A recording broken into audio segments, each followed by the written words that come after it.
Well, hello, friends. Mark Martella here for the Martella Law Firm. And what I'd like to talk to you about today is the concept of Medicaid crisis planning. So, what does that concept mean? Well, when we talk about crisis planning, it usually comes up when we're dealing with a parent, let's say mom. Mom has a sudden fall, or maybe mom has a stroke, and we know she's going to go into a nursing home.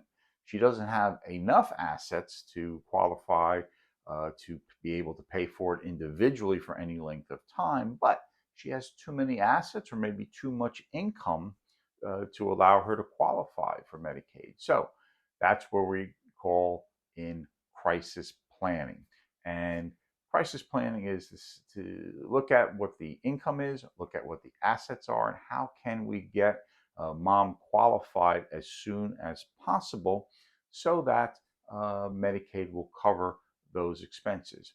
So when it comes to the idea of income, the threshold is $2,742. If mom has more than that, whether it's Social Security, whether it's pension income, whether it's required minimum distributions, and she's over that amount, she doesn't qualify. Well, in that case, we can create a qualified income trust where we take the money over and above that threshold, put it into an irrevocable trust, put that money towards a nursing home, and Medicaid will pick up the difference.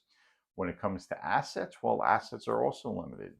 The big assets that we get to keep are a homestead, a vehicle, a burial plot, any retirement funds where you're receiving a required minimum distribution.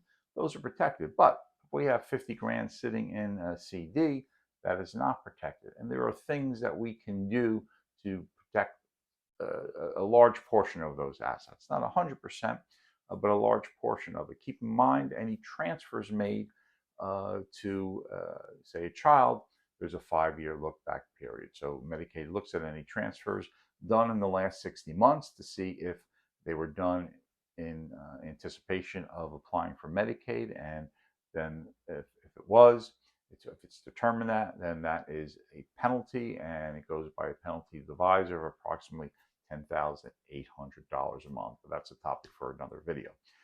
Again, but even though you may at first blush think that your parent doesn't qualify for Medicaid coverage for a nursing home, there are options. So if you have questions or you're facing this issue, give me a call at the number below and I'll be happy to talk to you. Again, I'm Mark Martella for the Martella Law Firm.